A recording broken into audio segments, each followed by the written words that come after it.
ਵਾਹਿਗੁਰੂ ਸਾਹਿਬ JIO. Majh ਮਹੱਲਾ ਤੀਜਾ। ਇਸ ਗੁਫਾ ਮਹਿ ਆਖੁਟ ਭੰਡਾਰਾ, ਤਿਸ ਵਿੱਚ ਵਸੈ ਹਰਿ ਅਲਖ ਅਪਾਰਾ। ਇਸ ਗੁਫਾ ਮਹਿ ਆਖੁਟ ਭੰਡਾਰਾ, ਤਿਸ ਵਿੱਚ ਵਸੈ ਹਰਿ ਅਲਖ ਅਪਾਰਾ। ਆਪੇ ਗੁਪਤ ਪ੍ਰਗਟ ਹੈ ਆਪੇ, ਗੁਰ ਸ਼ਬਦੀ ਆਪ ਵੰਝਾਵਣਿਆ। ਹਉ ਵਾਰੀ ਜਿਉ ਵਾਰੀ, ਅੰਮ੍ਰਿਤ ਨਾਮ ਮਨ ਵਸਾਵਣਿਆ।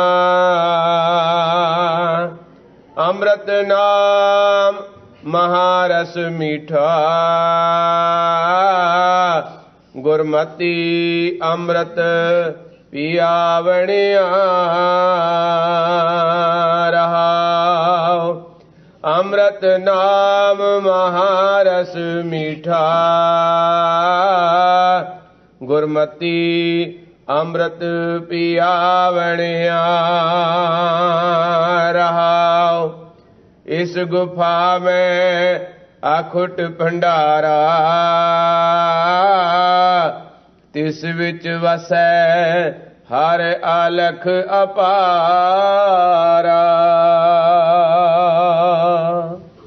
ਵਾਹਿਗੁਰੂ ਜੀ ਕਾ ਖਾਲਸਾ, ਵਾਹਿਗੁਰੂ ਜੀ ਕੀ ਫਤਿਹ।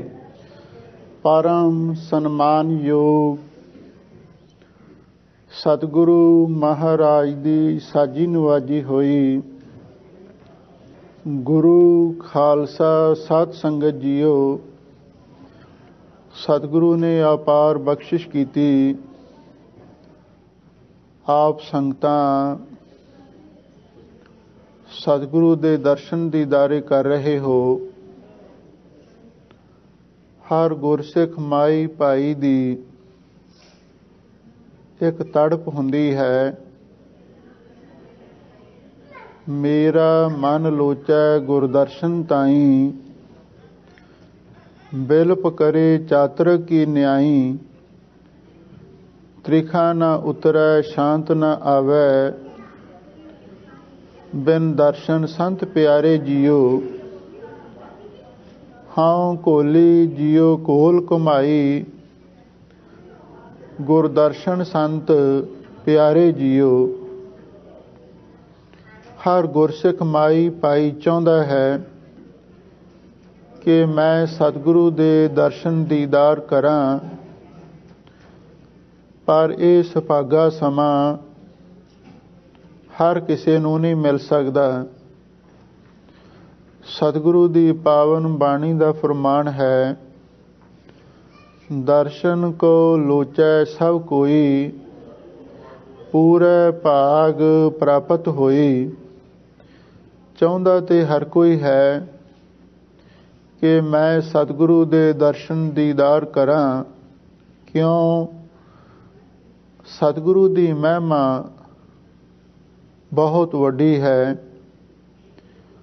ਸਾਹਿਬ ਸਤਿਗੁਰੂ ਸੱਚੇ ਪਾਤਸ਼ਾਹ ਨੇ ਪਵਿੱਤਰ ਬਾਣੀ ਵਿੱਚ ਫਰਮਾਇਆ, ਗੁਰ ਜੈਸਾ ਨਾਹੀ ਕੋ ਦੇਵ, ਜਿਸ ਮਸਤਕ ਭਾਗ ਸੋ ਲਾਗਾ ਸੇਵ। ਗੁਰ ਨਾਲ ਤੁਲ ਨ ਲੱਗਈ, ਖੋਜ ਡਿਠਾ ਬ੍ਰਹਮੰਡ। ਗੁਰੂ ਦਾ ਰੁਤਬਾ, ਗੁਰੂ ਦਾ ਅਹੁਦਾ, ਗੁਰੂ ਦਾ ਮੁਰਾਤਬਾ ਸਭ ਤੋਂ ਉੱਚਾ ਹੈ।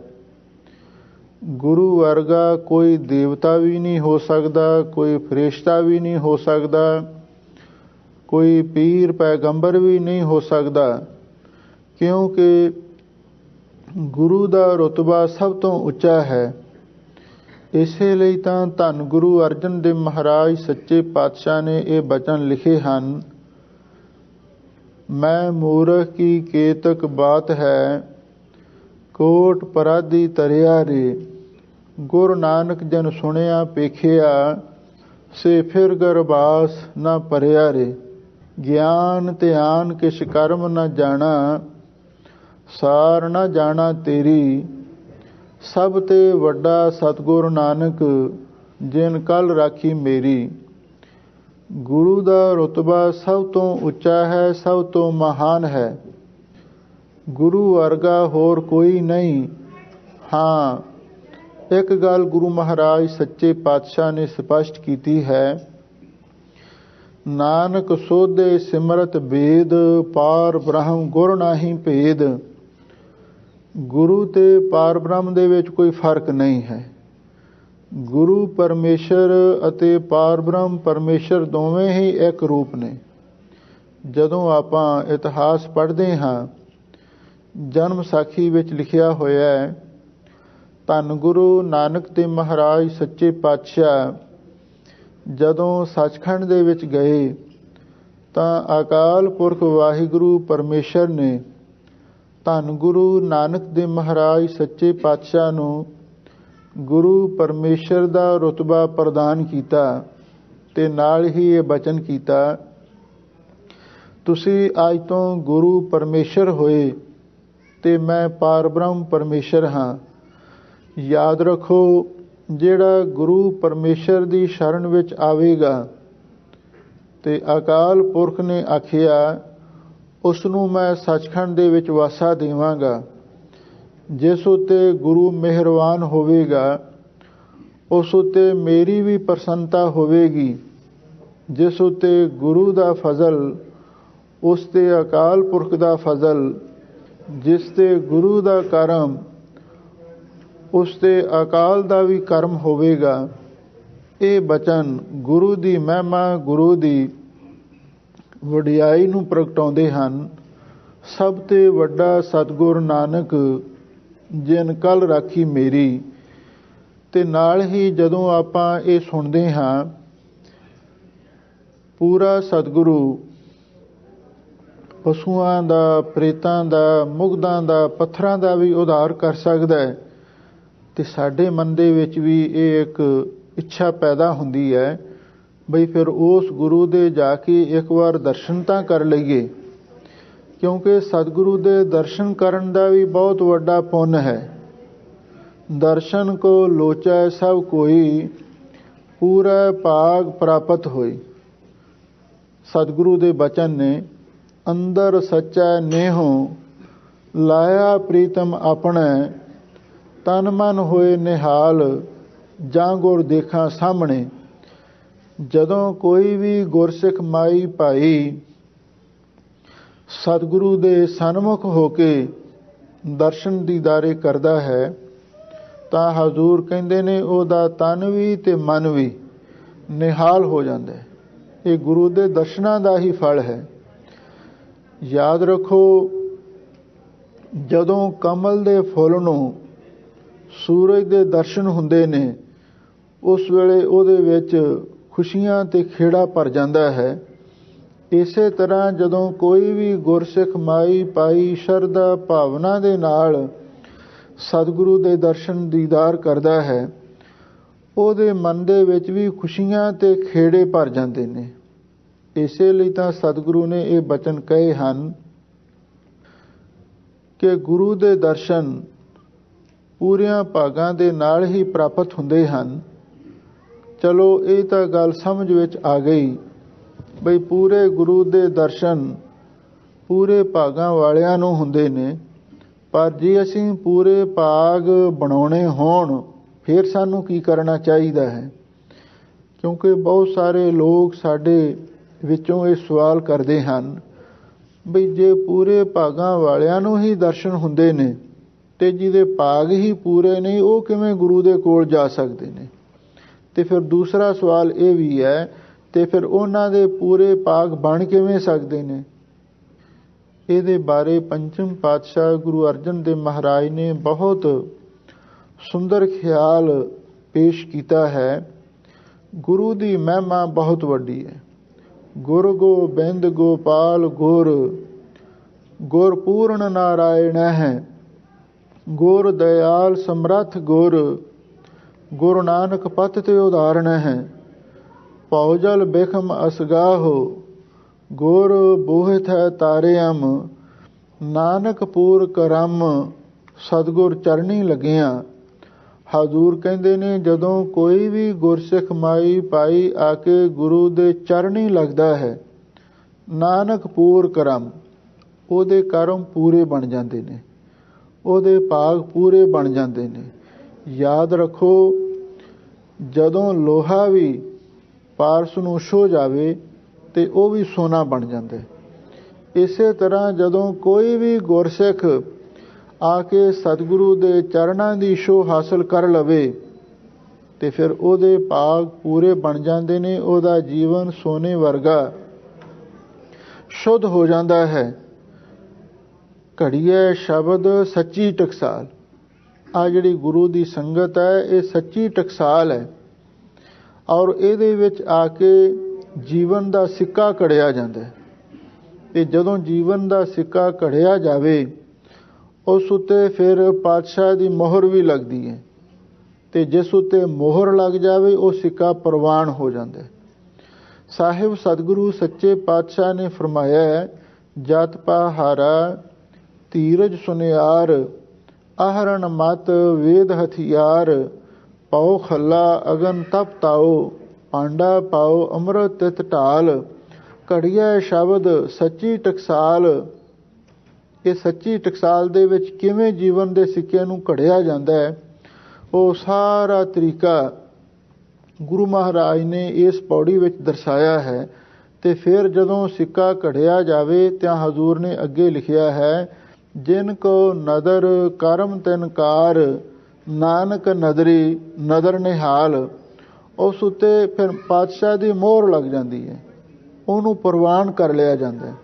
ਹਜ਼ੂਰ ਕਹਿੰਦੇ, ਜਿਸ ਕੋ ਨਦਰ ਕਰਮ, ਜਿਸ ਉੱਤੇ ਵਾਹਿਗੁਰੂ ਦੀ ਨਜ਼ਰੇ ਕਰਮ ਮਿਹਰ ਦੀ ਦ੍ਰਿਸ਼ਟੀ ਹੋ ਜਾਂਦੀ ਹੈ ਤੇ ਫਿਰ ਉਹਨਾਂ ਨੂੰ ਸੇਵਾ ਤੇ ਸਿਮਰਨ ਦੀ ਕਾਰ ਮਿਲ ਜਾਂਦੀ ਹੈ। ਨਾਨਕ ਨਦਰੀ ਨਦਰ ਨਿਹਾਲ, ਫਿਰ ਨਜ਼ਰ ਦਾ ਮਾਲਕ ਅਕਾਲ ਪੁਰਖ ਵਾਹਿਗੁਰੂ ਉਹਨਾਂ ਤੇ ਕਿਰਪਾ ਦ੍ਰਿਸ਼ਟੀ ਕਰਦਾ ਹੈ ਤੇ ਫਿਰ ਉਹਨਾਂ ਨੂੰ ਨਿਹਾਲ ਕਰ ਦਿੰਦਾ। ਇਸ ਢੰਗ ਦੇ ਨਾਲ ਤਨ ਮਨ ਹੋਏ ਨਿਹਾਲ ਜਾਂ ਗੁਰ ਦੇਖਾਂ ਸਾਹਮਣੇ। ਜਦੋਂ ਅਸੀਂ ਆ ਕੇ ਸਤਿਗੁਰੂ ਦੇ ਸਨਮੁਖ ਦਰਸ਼ਨ ਦੀਦਾਰੇ ਕਰਦੇ ਹਾਂ, ਸਾਡਾ ਤਨ ਵੀ ਤੇ ਮਨ ਵੀ ਨਿਹਾਲ ਹੋ ਜਾਂਦਾ ਹੈ। ਤੇ ਜਦੋਂ ਅਸੀਂ ਸਤਿਗੁਰੂ ਦੇ ਚਰਨਾਂ ਤੇ ਸੀਸ ਝੁਕਾਉਂਦੇ ਹਾਂ, ਇਹਦੇ ਨਾਲ ਸਾਡੇ ਅਧੂਰੇ ਭਾਗ ਵੀ ਪੂਰੇ ਬਣ ਜਾਂਦੇ ਨੇ। ਨਾਨਕ ਪੂਰ ਕਰਮ ਸਤਿਗੁਰ ਚਰਨੀ ਲੱਗੀਆਂ। ਇਤਿਹਾਸ ਵਿੱਚ ਇੱਥੋਂ ਤੱਕ ਵੀ ਲਿਖਿਆ ਮਿਲਦਾ ਹੈ, ਜਿਹੜਾ ਗੁਰਸਿੱਖ ਗੁਰੂ ਮਹਾਰਾਜ ਦੇ ਚਰਨਾਂ ਤੇ ਸੀਸ ਝੁਕਾਉਂਦਾ ਹੈ ਉਹਦੇ ਪੁੱਠੇ ਲੇਖ ਵੀ ਸਿੱਧੇ ਹੋ ਜਾਂਦੇ ਨੇ। ਇੱਕ ਰੋਪੜ ਦਾ ਪੀਰ ਸ਼੍ਰੀ ਅਨੰਦਪੁਰ ਸਾਹਿਬ ਆਇਆ, ਕਲਗੀਧਰ ਪਾਤਸ਼ਾਹ ਚੋਜੀ ਪ੍ਰੀਤਮ ਜੀ ਦੇ ਚਰਨਾਂ ਦੇ ਵਿੱਚ ਉਸਨੇ ਬੇਨਤੀ ਕੀਤੀ, ਐ ਗਰੀਬ ਨਵਾਜ਼ ਸਤਿਗੁਰੂ, ਆ ਜਿਤਨੇ ਵੀ ਗੁਰਸਿੱਖ ਮਾਈ ਭਾਈ ਆਉਂਦੇ ਨੇ ਤੁਹਾਡੇ ਚਰਨਾਂ ਤੇ ਸੀਸ ਝੁਕਾਉਂਦੇ ਹਨ, ਮਨ ਇਛਤ ਮੁਰਾਦਾਂ ਹਾਸਲ ਕਰਕੇ ਖੁਸ਼ੀ ਖੁਸ਼ੀ ਘਰਾਂ ਨੂੰ ਜਾਂਦੇ ਨੇ।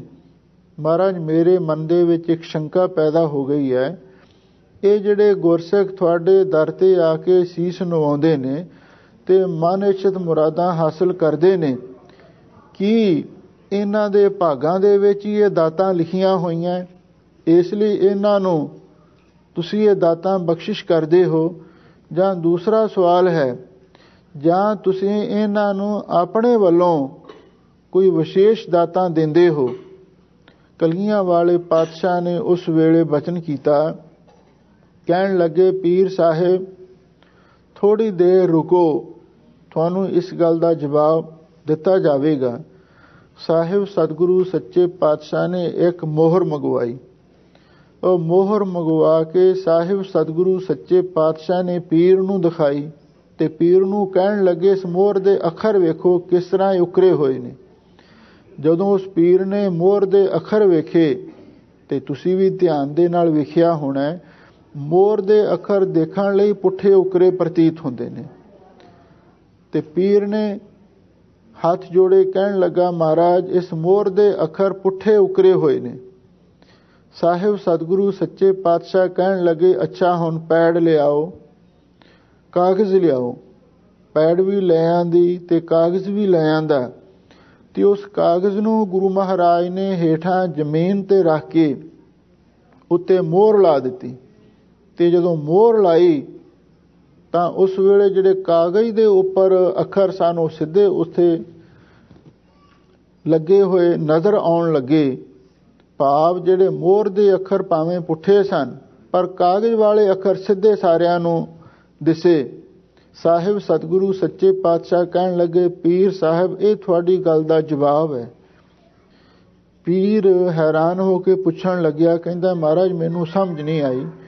ਤਾਂ ਚੋਜੀ ਪਾਤਸ਼ਾਹ ਕਹਿਣ ਲੱਗੇ, ਪੀਰ ਸਾਹਿਬ ਉਸ ਅਕਾਲ ਪੁਰਖ ਵਾਹਿਗੁਰੂ ਪਰਮੇਸ਼ਰ ਨੇ ਸਾਰੇ ਜੀਵਾਂ ਦੇ ਮੱਥੇ ਤੇ ਲੇਖ ਲਿਖੇ ਹਨ। ਗੁਰੂ ਨਾਨਕ ਸਾਹਿਬ ਜੀ ਦੇ ਬਚਨ ਨੇ ਸਭਨਾ ਲਿਖਿਆ ਵੁੜੀ ਕਲਾਂ। ਸਾਰਿਆਂ ਦੇ ਮੱਥੇ ਤੇ ਵਾਹਿਗੁਰੂ ਪਰਮੇਸ਼ਰ ਨੇ ਅੱਖਰ ਲਿਖੇ ਨੇ, ਸਭ ਦੇ ਮੱਥੇ ਤੇ ਕਲਮ ਵਗੀ ਹੋਈ ਹੈ। ਕਲਗੀਧਰ ਪਾਤਸ਼ਾਹ ਨੇ ਵੀ ਲਿਖਿਆ ਹੈ, ਕਰੀ ਲੋਹ ਕਰਮੰਗ ਲਿਖਿਓ ਲੇਖ ਮਾਥੈ, ਸਭੀ ਜ਼ੇਰ ਕੀਨੇ ਬਲੀ ਕਾਲ ਨਥੈ। ਇੱਕ ਲੋਹੇ ਦੀ ਕਲਮ ਦੇ ਨਾਲ, ਫੁਲਾਦੀ ਕਲਮ ਦੇ ਨਾਲ ਅਕਾਲ ਪੁਰਖ ਨੇ ਸਾਰੇ ਜੀਵਾਂ ਦੇ ਮੱਥੇ ਤੇ ਲੇਖ ਲਿਖੇ ਹਨ। ਪਰ ਨਾਲ ਹੀ ਸਤਿਗੁਰੂ ਕਹਿੰਦੇ ਨੇ ਉਹ ਐਸੇ ਲੇਖ ਲਿਖੇ ਨੇ, ਲੇਖ ਨਾ ਮਿਟੀ ਹੈ ਸਖੀ ਜੋ ਲਿਖਿਆ ਕਰਤਾਰ। ਜੋ ਉਸ ਵਾਹਿਗੁਰੂ ਨੇ ਸਾਡੇ ਮੱਥੇ ਤੇ ਇੱਕ ਵਾਰੀ ਲੇਖ ਲਿਖ ਦਿੱਤੇ ਉਹ ਕਦੀ ਮਿਟ ਨਹੀਂ ਸਕਦੇ। ਸਾਹਿਬ ਸਤਿਗੁਰੂ ਕਲਗੀਧਰ ਪਾਤਸ਼ਾਹ ਕਹਿਣ ਲੱਗੇ, ਠੀਕ ਹੈ ਇਹ ਗੱਲ ਸਪਸ਼ਟ ਹੈ, ਹਰ ਜੀਵ ਦੇ ਮੱਥੇ ਤੇ ਭਾਗ ਵਾਹਿਗੁਰੂ ਨੇ ਲਿਖੇ ਨੇ, ਪਰ ਉਹ ਲਿਖੇ ਕਿਵੇਂ ਨੇ? ਆ ਜਿਵੇਂ ਮੋਹਰ ਦੇ ਅੱਖਰ ਹੁੰਦੇ ਨੇ, ਮੋਹਰ ਦੇ ਅੱਖਰ ਦੇਖਣ ਵਾਸਤੇ ਪੁੱਠੇ ਹੀ ਪ੍ਰਤੀਤ ਹੁੰਦੇ ਨੇ। ਇਸੇ ਤਰ੍ਹਾਂ ਸਾਰੇ ਜੀਵਾਂ ਦੇ ਮੱਥੇ ਤੇ ਜਿਹੜੇ ਭਾਗ ਲਿਖੇ ਨੇ ਮੋਹਰ ਦੇ ਅੱਖਰਾਂ ਵਾਂਗ ਨੇ।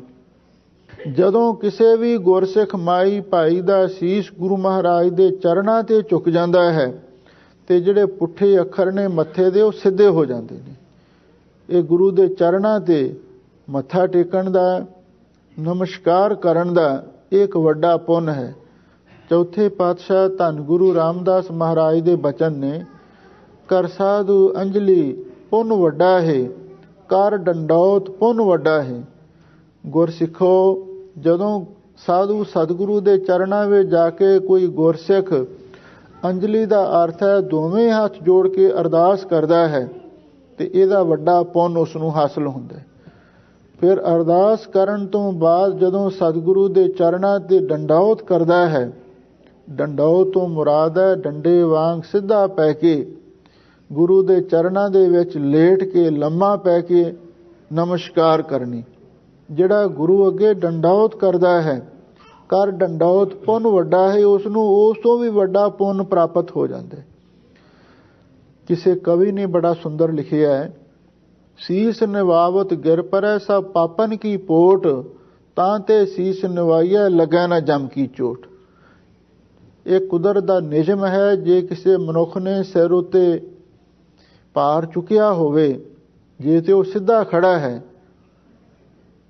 ਉਹ ਭਾਰ ਉਹਦੇ ਸਿਰ ਤੇ ਟਿਕਿਆ ਰਹੇਗਾ, ਤੇ ਜਿਹੜਾ ਆਪਣੇ ਸਿਰ ਨੂੰ ਧਰਤੀ ਵੱਲ ਨੂੰ ਝੁਕਾ ਦੇਵੇ ਆਟੋਮੈਟਿਕ ਉਹਦਾ ਭਾਰ ਹੇਠਾਂ ਡਿੱਗ ਪਵੇਗਾ।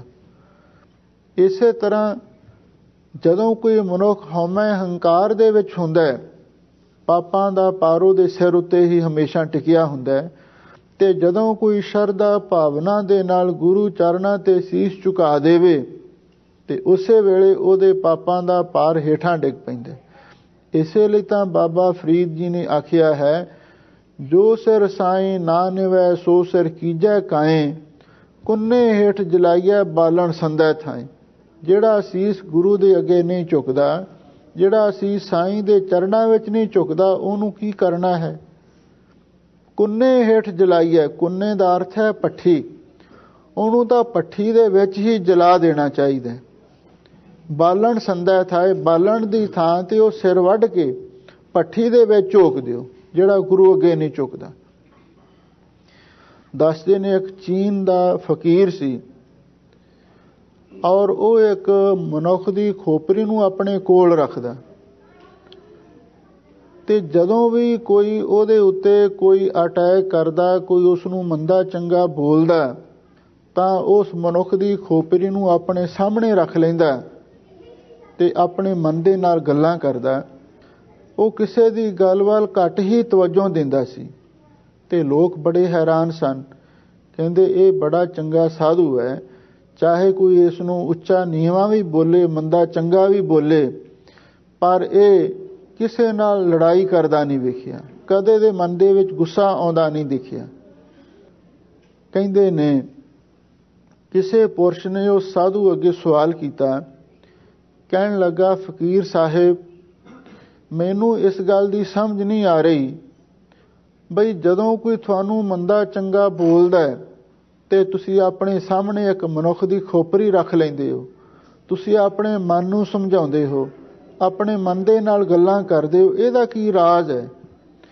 ਤਾਂ ਉਸ ਵੇਲੇ ਉਸ ਫਕੀਰ ਨੇ ਜਵਾਬ ਦਿੱਤਾ, ਕਹਿਣ ਲੱਗਾ, ਇਹ ਜਿਹੜੀ ਖੋਪਰੀ ਮੇਰੇ ਕੋਲ ਹੈ ਇਹ ਕਿਸੇ ਸਾਧਾਰਨ ਮਨੁੱਖ ਦੀ ਨਹੀਂ। ਇੱਕ ਵਾਰੀ ਮੈਂ ਕਿਸੇ ਸ਼ਾਹੀ ਕਬਰਸਤਾਨ ਦੇ ਵਿੱਚ ਗਿਆ ਸਾਂ। ਮੈਂ ਕੀ ਵੇਖਿਆ,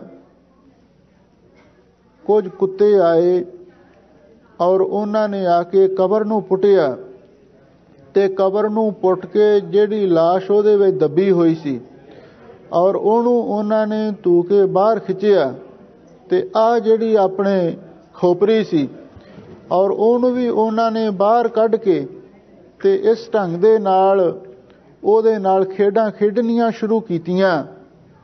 ਤੇ ਉਸ ਖੋਪਰੀ ਨੂੰ ਦੇਖ ਕੇ ਮੇਰੇ ਮਨ ਦੇ ਵਿੱਚ ਇੱਕ ਅਜੀਬ ਖਿਆਲ ਪੈਦਾ ਹੋਇਆ। ਮੈਂ ਮਨ ਵਿੱਚ ਸੋਚਿਆ, ਇਹ ਜਿਹੜੀ ਖੋਪਰੀ ਹੈ ਕਿਸੇ ਬਾਦਸ਼ਾਹ ਦੀ ਹੈ, ਕਿਸੇ ਸਮਰਾਟ ਦੀ ਹੈ। ਕੋਈ ਐਸਾ ਵੀ ਸਮਾਂ ਹੋਵੇਗਾ ਜਦੋਂ ਇਸ ਨੂੰ ਲੋਕ ਸਾਰੇ ਸਲਾਮਾਂ ਕਰਦੇ ਹੋਣਗੇ, ਕਿਉਂਕਿ ਬਾਦਸ਼ਾਹ ਦੀ ਖੋਪਰੀ ਸੀ। ਕੋਈ ਐਸਾ ਵੀ ਸਮਾਂ ਹੋਵੇਗਾ ਜਦੋਂ ਲੋਕ ਇਸ ਨੂੰ ਸਲਾਮਾਂ ਕਰਦੇ ਹੋਣਗੇ, ਪਰ ਇਸ ਵੇਲੇ ਇਹਦੀ ਕੀ ਹਾਲਤ ਬਣੀ ਹੋਈ ਹੈ? ਕੁੱਤੇ ਇਸ ਦੇ ਨਾਲ ਖੇਡ ਰਹੇ ਨੇ। ਉਹ ਖੋਪਰੀ ਨੂੰ ਮੈਂ ਉੱਥੋਂ ਚੁੱਕਿਆ ਤੇ ਆਪਣੇ ਥੈਲੇ ਵਿੱਚ ਪਾ ਲਿਆ, ਆਪਣੇ ਬੈਗ ਵਿੱਚ ਪਾ ਲਿਆ। ਤੇ ਹੁਣ ਜਦੋਂ ਵੀ ਨਵੀਂ ਖਬੀ ਮੇਰੇ ਤੇ ਆਉਂਦੀ ਹੈ ਤੇ ਉਸ ਵੇਲੇ ਮੈਂ ਉਸ ਖੋਪਰੀ ਨੂੰ ਸਾਹਮਣੇ ਰੱਖਦਾ ਹਾਂ ਤੇ ਆਪਣੇ ਮਨ ਨੂੰ ਸਮਝਾਉਣਾ ਹਾਂ ਕਿ ਮਨਾ, ਤੇਰਾ ਵੀ ਹਾਲ ਇਹੀ ਹੋਣਾ, ਚਾਹੇ ਕੋਈ ਬਾਦਸ਼ਾਹ ਹੈ, ਚਾਹੇ ਕੋਈ ਸਾਧਾਰਨ ਮਨੁੱਖ ਹੈ। ਕਬੀਰ ਭਗਤ ਜੀ ਨੇ ਬੜੀ ਸੁੰਦਰ ਸਿੱਖਿਆ ਦਿੱਤੀ ਹੈ, ਕਬੀਰ ਗਰਬ ਨਾ ਕੀਜੀਏ ਦੇਹੀ ਦੇਖ ਸੁਰੰਗ, ਆਜ ਕਾਲ ਤਾਂ ਜਾਹੋਗੇ ਜੋ ਕਾਂਚਰੀ ਪੋਏ ਅੰਗ। ਆਪਣੀ ਦੇਹ ਦਾ, ਗੋਰੇ ਰੰਗ ਦਾ ਕਦੀ ਭੁੱਲ ਕੇ ਵੀ ਮਾਣ ਨਾ ਕਰੋ, ਕਿਉਂਕਿ ਇੱਕ ਨਾ ਇੱਕ ਦਿਨ ਇਸ ਦੇਹ ਨੂੰ ਛੱਡ ਕੇ ਜਾਣਾ ਪੈਂਦਾ। ਜਿਵੇਂ ਸੱਪ ਆਪਣੀ ਕੁੰਜ ਲਾ ਕੇ ਛੱਡ ਕੇ ਚਲਿਆ ਜਾਂਦਾ, ਇੱਕ ਦਿਨ ਜੀਵ ਆਤਮਾ ਵੀ ਦੇਹ ਛੱਡ ਕੇ ਉਡਾਰੀ ਮਾਰ ਜਾਂਦਾ। ਹੰਕਾਰ ਕਾਹਦਾ ਕਰਦੇ ਹੋ? ਪਤਾ ਨਹੀਂ ਇਹ ਸਰੀਰ ਦੀ ਕੀ ਹਾਲਤ ਹੋਵੇ, ਬਾਅਦ ਵਿੱਚ ਕੁੱਤੇ ਹੀ ਇਸ ਦੇ ਨਾਲ ਖੇਡਣ, ਕੁੱਤੇ ਹੀ ਇਸ ਨੂੰ ਘਸੀਟੀ ਫਿਰਨ, ਤੇ ਫਿਰ ਕਿਉਂ ਨਾ ਪਹਿਲਾਂ ਹੀ ਆਪਣੇ ਮਨ ਨੂੰ ਸਮਝਾ ਲਿਆ ਜਾਵੇ। ਜੇ ਕੋਈ ਮੰਦਾ ਚੰਗਾ ਵੀ ਬੋਲਦਾ ਤਾਂ ਵੀ ਮੈਂ ਇਸ ਖੋਪਰੀ ਦੇ ਨਾਲ ਆਪਣੇ ਮਨ ਨੂੰ ਸਮਝਾਉਣਾ ਹਾਂ। ਇੱਕ ਹੋਰ ਵੀ ਸਾਖੀ ਕਿਸੇ ਮਹਾਂਪੁਰਖ ਨੇ ਸਰਵਣ ਕਰਵਾਈ। ਕਹਿੰਦੇ ਕੋਈ ਰਾਜਾ ਸੀ, ਉਹ ਫਕੀਰਾਂ ਦਾ ਬੜਾ ਸ਼ੈਦਾਈ ਸੀ। ਕੋਈ ਵੀ ਸਾਧੂ ਵੇਖ ਲੈਂਦਾ ਔਰ ਉਹਨੂੰ ਜਾ ਕੇ ਮਿਲਦਾ, ਉਹਦੇ ਚਰਨਾਂ ਤੇ ਮੱਥਾ ਵੀ ਟੇਕਦਾ। ਇੱਕ ਦਿਨ ਉਹ ਰਾਜਾ ਹਾਥੀ ਤੇ ਬੈਠ ਕੇ ਤੇ ਨਾਲ ਉਸਦੇ ਬਹੁਤ ਸਾਰੇ ਅਹਿਲਕਾਰ ਵੀ ਸਨ, ਕਿਸੇ ਖਾਸ ਪ੍ਰੋਗਰਾਮ ਤੇ ਜਾ ਰਿਹਾ ਸੀ। ਚੌਬਦਾਰ ਵੀ ਹਨ, ਅਹਿਲਕਾਰ ਵੀ ਨਾਲ ਨੇ ਤੇ ਕੁਝ ਵਜ਼ੀਰ ਵੀ ਨੇ ਤੇ ਫੌਜਾਂ ਵੀ ਨਾਲ ਨੇ। ਤੇ ਉਸ ਰਾਜੇ ਨੇ ਕੀ ਦੇਖਿਆ, ਇੱਕ ਸਾਹਮਣੇ ਭਿਖਾਰੀ ਆ ਰਿਹਾ ਹੈ, ਕੋਈ ਫਕੀਰ ਆ ਰਿਹਾ ਹੈ। ਤੇ ਉਸ ਵੇਲੇ ਰਾਜੇ ਨੇ ਮੁਹਾਵਤ ਨੂੰ ਆਖਿਆ, ਹਾਥੀ ਰੋਕ। ਉਸਨੇ ਹਾਥੀ ਰੋਕ ਦਿੱਤਾ ਤੇ ਰਾਜਾ ਕਹਿਣ ਲੱਗਾ, ਇਸ ਹਾਥੀ ਨੂੰ ਹੇਠਾਂ ਬਿਠਾਓ। ਮੁਹਾਵਤ ਨੇ ਹਾਥੀ ਨੂੰ ਹੇਠਾਂ ਬਿਠਾ ਦਿੱਤਾ। ਜਦੋਂ ਹਾਥੀ ਹੇਠਾਂ ਬੈਠਾ ਤੇ ਉਹ ਰਾਜਾ ਹਾਥੀ ਤੋਂ ਉਤਰਿਆ ਤੇ ਉਹਨੇ ਜਾ ਕੇ ਉਸ ਸਾਧੂ ਦੇ ਚਰਨਾਂ ਤੇ ਮੱਥਾ ਟੇਕਿਆ। ਹੁਣ ਇੱਕ ਪਾਸੇ ਲੋਕ ਰਾਜੇ ਨੂੰ ਸਲਾਮਾਂ ਕਰਦੇ ਸਨ, ਪਰ ਉਸ ਰਾਜੇ ਨੇ ਇੱਕ ਭਿਖਾਰੀ ਨੂੰ ਜਾ ਕੇ ਮੱਥਾ ਟੇਕ ਦਿੱਤਾ। ਲੋਕਾਂ ਵਾਸਤੇ ਬੜਾ ਹੀ ਅਚੰਭਾ ਸੀ। ਜਿੰਨੇ ਅਹਿਲਕਾਰ, ਜਿੰਨੇ ਅਮੀਰ ਵਜ਼ੀਰ ਸਨ, ਉਹ ਸਾਰੇ ਕਹਿਣ ਲੱਗੇ, ਰਾਜਨ, ਇਹ ਤੁਸਾਂ ਚੰਗਾ ਕੰਮ ਨਹੀਂ ਕੀਤਾ। ਤੁਹਾਡੇ ਅੱਗੇ ਸਾਰੇ ਲੋਕ ਸੀਸ ਝੁਕਾਉਂਦੇ ਸਨ ਤੇ ਤੁਸੀਂ ਇੱਕ ਭਿਖਾਰੀ ਦੇ ਸਾਹਮਣੇ, ਇੱਕ ਫਕੀਰ ਦੇ ਸਾਹਮਣੇ ਜਾ ਕੇ ਸੀਸ ਝੁਕਾ ਦਿੱਤਾ। ਰਾਜਾ ਕਹਿਣ ਲੱਗਾ, ਇਹਦੇ ਨਾਲ ਕੀ ਹੋਇਆ? ਕਿਉਂਕਿ ਇਹ ਸਿਰ ਤੋਂ ਅਸੀਂ ਲੈਣਾ ਵੀ ਕੀ ਹੈ, ਇਹਦੀ ਕੀਮਤ ਵੀ ਕੀ ਹੈ? ਜੇ ਕਿਸੇ ਮਹਾਂਪੁਰਖ ਦੇ ਅੱਗੇ, ਕਿਸੇ ਗੁਰੂ ਪੀਰ ਅੱਗੇ ਨਹੀਂ ਝੁਕਦਾ, ਫਿਰ ਇਹ ਤੋਂ ਲੈਣਾ ਵੀ ਕੀ ਹੈ? ਜਿਵੇਂ ਬਾਬਾ ਫਰੀਦ ਜੀ ਨੇ ਆਖਿਆ, ਜੋ ਸਿਰ ਸਾਈਂ ਨਾ ਨਿਵੈ ਸੋ ਸਿਰ ਕੀਜੈ ਕਾਏ, ਕੁੰਨੇ ਹੇਠ ਜਲਾਈਐ ਬਾਲਣ ਸੰਧੈ ਥਾਈ। ਪਰ ਰਾਜਿਆਂ ਦੇ ਮਨ ਦੇ ਵਿੱਚ ਰਾਜੇ ਦੇ ਕਹਿਣ ਤੋਂ ਜਿਹੜੇ ਅਹਿਲਕਾਰ ਸਨ, ਉਹਨਾਂ ਦੇ ਮਨ ਨੂੰ ਤਸੱਲੀ ਨਾ ਹੋਈ। ਉਹਨਾਂ ਦੇ ਮਨ ਦੇ ਵਿੱਚ ਸ਼ੰਕਾ ਜਿਉਂਦੀ ਤਿਉਂ ਬਣੀ ਰਹੀ ਵੀ ਇਸਨੇ ਰਾਜਾ ਹੋ ਕੇ ਫਕੀਰ ਦੇ ਸਾਹਮਣੇ ਸਿਰ ਕਿਉਂ ਝੁਕਾਇਆ। ਤੇ ਫਿਰ ਰਾਜਾ ਬੜਾ ਸਿਆਣਾ ਸੀ, ਉਸਨੇ ਸੋਚਿਆ ਵੀ ਇਹਨਾਂ ਦੇ ਮਨ ਨੂੰ ਤਸੱਲੀ ਕਿਵੇਂ ਕਰਵਾਈ ਜਾਵੇ। ਰਾਜੇ ਨੇ ਆਪਣੇ ਵਜ਼ੀਰਾਂ ਨੂੰ ਸੱਦਿਆ ਤੇ ਉਹਨਾਂ ਨੂੰ ਹੁਕਮ ਕੀਤਾ। ਕਹਿਣ ਲੱਗਾ, ਲਓ ਵੀ ਐਂ ਕਰੋ, ਇੱਕ ਘੋੜੇ ਦਾ ਸਿਰ ਲੈ ਕੇ ਆਓ ਤੇ ਇੱਕ ਬੱਕਰੇ ਦਾ ਸਿਰ ਲੈ ਕੇ ਆਓ ਤੇ ਇੱਕ ਕਿਸੇ ਮਨੁੱਖ ਦਾ ਸਿਰ ਲਿਆਓ। ਵਜ਼ੀਰ ਹੈਰਾਨ ਹੋਏ, ਕਹਿੰਦੇ, ਮਹਾਰਾਜ ਇਹਦਾ ਕੀ ਕਾਰਨ? ਕਹਿੰਦਾ, ਮੈਂ ਤੁਹਾਡੇ ਮਨ ਦੀ ਸ਼ੰਕਾ ਦੂਰ ਕਰਨੀ ਚਾਹੁੰਦਾ ਹਾਂ। ਚਲੋ ਖੈਰ, ਹੁਕਮ ਦੀ ਤਾਮੀਲ ਹੋਈ। ਉਹਨਾਂ ਨੇ ਘੋੜੇ ਦਾ ਸਿਰ ਵੀ ਲੈ ਆਂਦਾ, ਬੱਕਰੇ ਦਾ ਸਿਰ ਵੀ ਲੈ ਆਂਦਾ ਤੇ ਮਨੁੱਖ ਦਾ ਵੀ ਸਿਰ ਲੈ ਆਂਦਾ। ਫਿਰ ਰਾਜੇ ਨੇ ਦੂਜਾ ਸਵਾਲ ਕੀਤਾ। ਕਹਿਣ ਲੱਗਾ, ਹੁਣ ਐਂ ਕਰੋ, ਇਹਨਾਂ ਤਿੰਨੇ ਸਿਰਾਂ ਨੂੰ ਬਾਜ਼ਾਰ ਦੇ ਵਿੱਚ ਵੇਚ ਕੇ ਆਓ।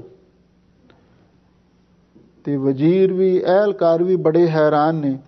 ਉਹਨਾਂ ਨੇ ਘੋੜੇ ਦਾ ਸਿਰ ਵੀ ਚੁੱਕਿਆ, ਬੱਕਰੇ ਦਾ ਸਿਰ ਵੀ ਚੁੱਕਿਆ ਤੇ ਨਾਲ ਹੀ ਬੰਦੇ ਦਾ ਸਿਰ ਵੀ ਚੁੱਕ ਲਿਆ। ਬਾਜ਼ਾਰ ਵਿੱਚ ਚਲੇ ਗਏ। ਘੋੜੇ ਦੇ ਸਿਰ ਦਾ ਵੀ ਮੁੱਲ ਪੈ ਗਿਆ, ਕਿਸੇ ਨੇ ਲੈ ਲਿਆ, ਤੇ ਬੱਕਰੇ ਦਾ ਸਿਰ ਵੀ ਮੁੱਲ ਪੈ ਗਿਆ। ਕਈ ਮਾਸ ਖਾਣ ਵਾਲੇ ਲੋਕ ਪਸ਼ੂਆਂ ਦਾ ਮਾਸ ਖਰੀਦ ਲੈਂਦੇ ਨੇ। ਤੇ ਜਦੋਂ ਬੰਦੇ ਦੇ ਸਿਰ ਦੀ ਗੱਲ ਆਈ, ਕੋਈ ਵੀ ਲੈਣ ਵਾਸਤੇ ਤਿਆਰ ਨਾ ਹੋਇਆ। ਕਿਉਂ? ਹਰ ਇੱਕ ਨੂੰ ਡਰ ਸੀ ਵੀ ਜੇ ਬੰਦੇ ਦਾ ਸਿਰ ਲੈ ਲਿਆ, ਸਾਡੇ ਸਿਰ ਕਤਲ ਦਾ ਕੇਸ ਬਣ ਸਕਦਾ। ਬੰਦੇ ਦੇ ਸਿਰ ਦਾ ਕੋਈ ਮੁੱਲ ਨਹੀਂ ਪਿਆ। 2 ਸਿਰ ਵਿਕ ਗਏ, ਤੀਜਾ ਸਿਰ ਵਾਪਸ ਮੋੜ ਕੇ ਲੈ ਆਏ। ਤੇ ਜਦੋਂ ਰਾਜੇ ਕੋਲ ਆਏ, ਰਾਜੇ ਨੇ ਆਖਿਆ, ਬਈ ਤੁਸੀਂ 2 ਸਿਰ ਤਾਂ ਵੇਚ ਆਏ ਹੋ, ਪਰ ਤੀਜਾ ਸਿਰ ਕਿਉਂ ਨਹੀਂ ਵੇਚਿਆ? ਤਾਂ ਅੱਗੋਂ ਜਵਾਬ ਮਿਲਿਆ, ਕਹਿੰਦੇ, ਮਹਾਰਾਜ, ਬੰਦੇ ਦੇ ਸਿਰ ਦੀ ਕੋਈ ਕੀਮਤ ਨਹੀਂ ਦੇ ਰਿਹਾ, ਬਲਕਿ ਸਾਰੇ ਡਰਦੇ ਨੇ। ਬੰਦੇ ਦਾ ਸਿਰ ਕੌਣ ਖਰੀਦੇ, ਕੌਣ ਆਖੇ, ਕੌਣ ਲਵੇ? ਤੇ ਜਦੋਂ ਇਹ ਗੱਲ ਆਖੀ ਤਾਂ ਉਸ ਵੇਲੇ ਰਾਜਾ ਹੱਸ ਪਿਆ। ਕਹਿਣ ਲੱਗਾ, ਭਾਈ, ਜੇ ਬੰਦੇ ਦੇ ਸਿਰ ਦਾ ਮੁੱਲ ਹੀ ਕੋਈ ਨਹੀਂ, ਤੁਸੀਂ ਆਪ ਕਹਿੰਦੇ ਹੋ, ਘੋੜੇ ਦੇ ਸਿਰ ਦਾ ਵੀ ਮੁੱਲ ਪੈ ਗਿਆ, ਬੱਕਰੇ ਦੇ ਸਿਰ ਦਾ ਵੀ ਮੁੱਲ ਪੈ ਗਿਆ, ਬੰਦੇ ਦੇ ਸਿਰ ਦਾ ਕੋਈ ਮੁੱਲ ਨਹੀਂ, ਇਹਦੀ ਕੋਈ ਕੀਮਤ ਨਹੀਂ ਕਿਸੇ ਨੇ ਦੇਣੀ, ਤੇ ਫਿਰ ਇਹਦੀ ਸਫਲਤਾ ਤਾਂ ਹੀ ਹੈ ਜੇ ਗੁਰੂ ਦੇ ਚਰਨਾਂ ਤੇ ਝੁਕੇਗਾ, ਜੇ ਕਿਸੇ ਮਹਾਂਪੁਰਖ ਦੇ ਅੱਗੇ ਝੁਕੇਗਾ। ਤੁਸੀਂ ਕਿਉਂ ਮੇਰੇ ਤੇ ਇਤਰਾਜ਼ ਕੀਤਾ ਸੀ? ਅਖੀਰ ਉਹਨਾਂ ਵਜ਼ੀਰਾਂ ਨੂੰ ਸਮਝ ਆਈ। ਉਹ ਕਹਿਣ ਲੱਗੇ, ਜੋ ਕੁਛ ਰਾਜੇ ਨੇ ਆਖਿਆ ਉਹ ਠੀਕ ਹੈ। ਚਾਹੇ ਕੋਈ ਰਾਜਾ ਹੈ, ਚਾਹੇ ਕੋਈ ਸਾਧਾਰਨ ਮਨੁੱਖ ਹੈ, ਜਿੰਨਾ ਚਿਰ ਤੱਕ ਉਹ ਸਤਿਗੁਰੂ ਦੇ ਚਰਨਾਂ ਤੇ ਆ ਕੇ ਨਮਸਕਾਰ ਨਹੀਂ ਕਰਦਾ, ਔਰ ਉਹਦੇ ਸਿਰ ਦੀ ਸਫਲਤਾ ਨਹੀਂ ਹੋ ਸਕਦੀ, ਔਰ ਉਹਦੇ ਸਿਰ ਦਾ ਕੋਈ ਮੁੱਲ ਨਹੀਂ ਪੈ ਸਕਦਾ। ਇਸੇ ਲਈ ਜਿਹੜਾ ਵੀ ਗੁਰਸਿੱਖ ਮਾਈ ਪਾਈ ਗੁਰੂ ਦੇ ਚਰਨਾਂ ਤੇ ਆ ਕੇ ਸੀਸ ਝੁਕਾਵੇ, ਤੇ ਸਤਿਗੁਰੂ ਦੇ ਬਚਨ ਨੇ, ਡੰਡੌਤ ਬੰਦਨ ਅਨਕ ਬਾਰ ਸਰਬ ਕਲਾ ਸਮਰੱਥ, ਡੋਲਣ ਤੇ ਰੱਖੋ ਪ੍ਰਭੂ ਨਾਨਕ ਦੇ ਕਰ ਹੱਥ, ਤੇ ਫਿਰ ਇਹਦੀ ਸਫਲਤਾ ਹੋਣੀ ਹੈ। ਜੇ ਸੀਸ ਗੁਰੂ ਦੇ ਚਰਨਾਂ ਤੇ ਨਹੀਂ ਝੁਕਦਾ, ਤੇ ਫਿਰ ਉਹਨੂੰ ਤਰਕਾਰ ਲਿਖਿਆ ਭਾਈ ਗੁਰਦਾਸ ਜੀ ਨੇ। ਇਸੇ ਲਈ ਹਰ ਗੁਰਸਿੱਖ ਮਾਈ ਭਾਈ ਨੂੰ ਇਹਨਾਂ ਸਾਖੀਆਂ ਤੋਂ ਸਿੱਖਿਆ ਲੈਣੀ ਚਾਹੀਦੀ ਹੈ ਵੀ ਤੁਸੀਂ ਸਤਿਗੁਰੂ ਦੇ ਕੋਲ ਆਓ, ਸਤਿਗੁਰੂ ਦੇ ਦਰਸ਼ਨ ਦੀਦਾਰੇ ਕਰੋ, ਤੇ ਸਤਿਗੁਰੂ ਦੇ ਚਰਨਾਂ ਤੇ ਨਮਸਕਾਰ ਵੀ ਕਰੋ, ਸੀਸ ਵੀ ਝੁਕਾਓ, ਇਹਦੇ ਨਾਲ ਬਹੁਤ ਵੱਡਾ ਪੁੰਨ ਪ੍ਰਾਪਤ ਹੁੰਦਾ ਹੈ, ਪਾਪ ਉਤਰਦੇ ਨੇ ਤੇ ਪੁੱਠੇ ਭਾਗ ਵੀ ਸਿੱਧੇ ਹੋ ਜਾਂਦੇ ਨੇ ਔਰ ਸਿਰ ਦੀ ਸਫਲਤਾ ਹੋ ਜਾਂਦੀ ਹੈ। ਇਹ ਐਸੇ ਪਾਵਨ ਪਵਿੱਤਰ ਉਪਦੇਸ਼ ਸਾਨੂੰ ਸੰਗਤ ਵਿੱਚੋਂ ਹੀ ਪ੍ਰਾਪਤ ਹੋ ਸਕਦੇ ਨੇ। ਤੇ ਭਾਈ ਫਿਰ ਜਿਹੜੇ ਗੁਰਸਿੱਖ ਗੁਰਮੁਖ ਪਿਆਰੇ ਸੰਗਤ ਵਿੱਚ ਆ ਕੇ ਇੱਥੇ ਬਾਣੀ ਪੜ੍ਹਦੇ ਨੇ, ਕੀਰਤਨ ਕਥਾ ਸੁਣਦੇ ਨੇ, ਤੇ ਫਿਰ ਇਹਦੇ ਨਾਲ ਉਹਨਾਂ ਦੇ ਨੇਤਰ ਵੀ, ਇੰਦਰੀਏ ਵੀ, ਤੇ ਉਹਨਾਂ ਦਾ ਜੀਵਨ ਵੀ, ਉਹਨਾਂ ਦਾ ਸਰੀਰ ਵੀ, ਤੇ ਉਹਨਾਂ ਦੀ ਆਤਮਾ ਵੀ ਨਿਰਮਲ ਹੋ ਜਾਂਦੀ ਹੈ। ਇਸ ਲਈ ਸੰਗਤ ਵਿੱਚ ਆਉਣ ਦਾ ਬਹੁਤ ਵੱਡਾ ਲਾਭ ਹੈ। ਇਸੇ ਲਈ ਤੇ ਸਤਿਗੁਰੂ ਨੇ ਬਚਨ ਕਹੇ ਸਨ, ਦਰਸ਼ਨ ਕੋ ਲੋਚੈ ਸਭ ਕੋਈ, ਪੂਰਾ ਭਾਗ ਪ੍ਰਾਪਤ ਹੋਈ। ਧੰਨ ਗੁਰੂ ਅਮਰਦਾਸ ਮਹਾਰਾਜ ਸੱਚੇ ਪਾਤਸ਼ਾਹ, ਭੱਲੇ ਅਮਰਦਾਸ ਗੁਣ ਤੇਰੇ, ਤੇਰੀ ਉਪਮਾ ਤੋਹੇ ਬਣ ਆਵੈ। ਮਾਝ ਰਾਗ ਦੇ ਅੰਦਰ ਪਾਵਨ ਪਵਿੱਤਰ ਉਪਦੇਸ਼ ਸਾਨੂੰ ਬਖਸ਼ਿਸ਼ ਕਰ ਰਹੇ ਹਨ।